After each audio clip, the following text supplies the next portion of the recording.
Hello everyone, কেমন আছো তোমরা সবাই? আশা করছি সবাই অনেক ভালো আছো, আমিও ভালো আছি। আমার আরো একটা নতুন ভিডিওতে তোমাদের সকলকে জানাই স্বাগত। তোমরা তো অলরেডি জেনেই গেছো যে আমি দার্জিলিং গেছিলাম। কোনো ব্লগই তোমাদের সঙ্গে শেয়ার করা হয়নি, তাই প্রথম দার্জিলিং যাওয়ার জার্নি থেকেই তোমাদের সঙ্গে ভিডিও শেয়ার করছি।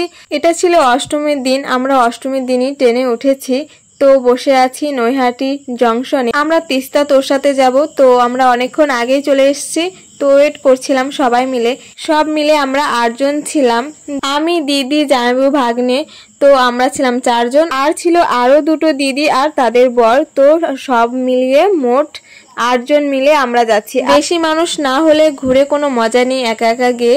তো আমরা সবাই মিলে যাচ্ছিলাম খুব মজা করতে করতে।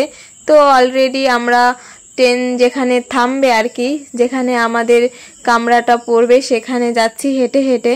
তো একটু ভয়ে ভয়ে ভিডিও করছিলাম। তোমরা সবাই জানো যে আমার জামাইবাবু ভিডিও করা পছন্দ করে না, যদিও আমি সব ভিডিও করতে পারিনি, তবু যেটুকু করেছি চেষ্টা করছি লুকিয়ে লুকিয়ে ভিডিও করার। তো আমাদের অলরেডি ট্রেন চলে এসেছে আর আমরা উঠেও পড়েছি। আর এই তো 2 মাস প্রায় আগের থেকে ট্রেনের টিকিট কাটা, তাও আমরা এসি কামরা পাইনি। আর এই পুজোর সময় অনেক মানুষ ঘুরতে যায়, টিকিট পাওয়া যায় না। ভাবো তাহলে ব্যাপারটা, কত মানুষ আমরা যাচ্ছি। ট্রেনে বসেও খুব মজা করতে করতে গেছি, যেহেতু জামাইবাবু ছিল একটু অন্য জায়গায়। তো জামাইবাবু ছিল না বলে আমরা সবাই মিলে একটু ভালোই মজা করেছি। জামাইবাবু থাকলে সবাই চুপচাপ, মানে কেমন একটা ভয় ভয় লাগে। অলরেডি আমাদের ট্রেন ছেড়ে দিয়েছে, এই দেখো আমরা সবাই। তো এই 4 জন ছিলাম আমরা, মেয়ে আর পুচকেটা দিয়ে 4 জন ছেলে। তো ট্রেনে ওঠার পর একটার পর একটা খাওয়া লেগেই আছে, কিন্তু সমস্ত ভিডিও তোমাদের দেখাতে পারলাম না। উপরে উঠে বাবান বলছে মানি একটা ছবি তুলে তো, তাই ওকে একটা ছবি তুলে দিলাম। ও খুব মজা পেয়েছে, একবার উপরে নিচ ওপরে নিচ এরকম করে যাচ্ছে। তো দেখো সবাই ঘেমে নিয়ে একাকার হয়ে গেছে, খুব গরম ছিল যেহেতু সেই দিন। তারপর আমাদের ট্রেনও ছাড়লো, আস্তে আস্তে সন্ধে হয়ে গেল। এখন বাজে রাত 9টা, আর এখন আমরা খাচ্ছি। দিদি বাইরে থেকে রুটি আর চানার তরকারি তৈরি করে নিয়ে গেছিল, সেটাই সবাই মিলে এখন আমরা খাবো। আর খেয়ে একটু শুয়েছি, ঘুমিয়েছি। ট্রেনে কি ঘুম হয় বলো তো? যা ঘুমিয়েছি তাও ভালোই ঘুমিয়েছি। ঘুমাতে ঘুমাতে তো পৌঁছে গেছি আমরা এনজিপিতে। তারপর দেখো নেমে পড়েছি, সবার বাক্স বাট্টা সব ব্যাগ ট্যাগ নিয়ে এখানে দাঁড়িয়ে আছি। আমাদের গাড়ি আসবে, তারপর যাব। সবাই এখানে চা খেলো, আমি, দিদি আর ভাগ্নে খাইনি, কারণ এখন যদি খাই রাতে এমনি ভালোভাবে ঘুম হয়নি। আর আমার প্রচন্ড গ্যাসের প্রবলেম, যদি গ্যাস হয়ে যায় আর দুধ চা মানে গ্যাস। তাছাড়াও এখনো অনেকটা জার্নি বাকি, যদি বমি হয়ে যায় তখন তো অনেকটা ক্লান্ত হয়ে পড়বো। অবশেষে আমরা গাড়িতে উঠে পড়লাম আর শিলিগুড়িতে এই রাস্তার লাইটিংগুলো দেখতে দেখতে বেরিয়ে পড়লাম। আস্তে আস্তে পাহাড়ের অঞ্চল শুরু হয়ে গেল, আর আমরা পাহাড় দেখতে দেখতে চলছি দার্জিলিংয়ের পথে। সত্যি রাতের পাহাড় না খুব সুন্দর দেখতে লাগে, দিনে তো লাগেই, তাছাড়া রাতেও অনেক সুন্দর লাগে। ভোর হচ্ছে আর আমরা যাচ্ছি, আর পাহাড়ে যত বাড়িগুলো সব লাইট জ্বলছিল, আর মনে হচ্ছিল যে তারা পাহাড়ের উপর দিয়ে তারা জ্বলছে, এত সুন্দর লাগছিল দেখতে দেখতে। ফার্স্ট টাইম পাহাড়ে যাচ্ছি, অনেকটা এক্সাইটেড ছিলাম, কারণ আমি কোথাও আজ পর্যন্ত ঘুরতে যাইনি। বাড়ির আশেপাশে জায়গাগুলোতেও ঘুরতে যাইনি, শুধু একবার বোনদের সঙ্গে ইকো পার্ক গেছিলাম কলকাতাতে। নদিয়া জেলায় বাড়ি হওয়া সত্ত্বেও সত্যি কথা বলতে এখনো আমি মায়াপুরে যাইনি ইস্কন মন্দির দেখতে। তারপর পাশেই তো হাজারদুয়ারি, অনেক কিছুই আছে, দীঘা। সত্যি আমি কোথাও যাইনি, এই ফার্স্ট টাইম পাহাড়ে আসলাম। সমুদ্রও দেখা হয়নি এখনো।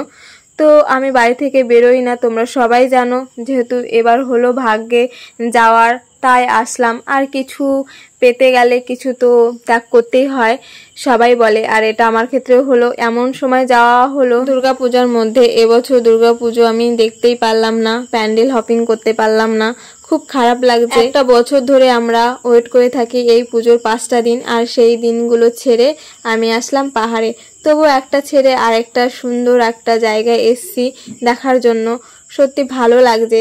আর সব কিছু তো একসঙ্গে হয় না, আর পুজো তো অনেক দেখি, কিন্তু পাহাড় তো এই ফার্স্ট টাইম, তাই ওটা ছেড়ে এটাই দেখতে আসলাম।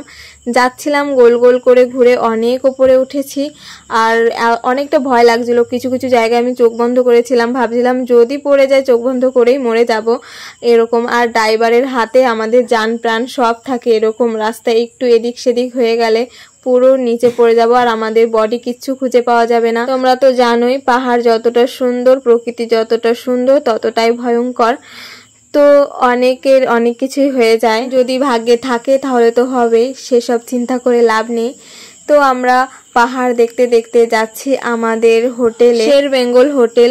এই হোটেলটা না খুব ভালো, আর সত্যি খুবই ভালো। কেউ যদি আসো শের বেঙ্গল হোটেলে এসো, দেখবে অনেক ভালো, পরিষ্কার পরিচ্ছন্নতা, স্টাফগুলোর ব্যবহার, কথাবার্তা সব দিক থেকেই ভালো।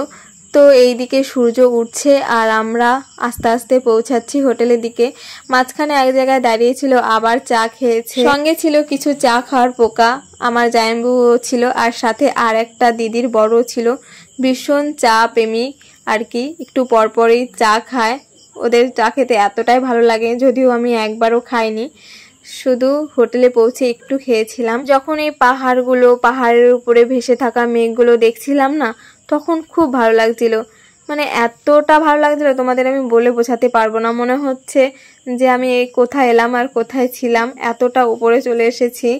মানে নিচের দিকে তাকালেও ভয় লাগছিল, গাড়ির থেকে তাকালেও ভয় লাগছিল। কে কে তোমরা দার্জিলিং গেছো অবশ্যই কমেন্টে জানিও তোমাদের দার্জিলিংটা কেমন লাগলো। আমার তো বেশ ভালো লেগেছে, আমার তো আবার আসতে ইচ্ছে হচ্ছে। কখনো যদি আবার ভাগ্যে হয় তাহলে অবশ্যই আসবো। প্রকৃতির একটা টান অনুভব করতে করতে দেখো পৌঁছে গেলাম শের বেঙ্গল হোটেল। এটাই ছিল আমাদের দার্জিলিং যাওয়ার জার্নি। তো পরে আবার অন্য ভিডিওতে তোমাদের সঙ্গে দেখা হচ্ছে, পাশে থেকো সবাই এভাবে আমার। তো ভিডিওটা কেমন লাগলো অবশ্যই কমেন্টে জানিও, ভালো লাগলে লাইক, কমেন্ট, শেয়ার করতে ভুলো না। তো টাটা, দেখা হচ্ছে নেক্সট ভিডিওতে, বাই বাই।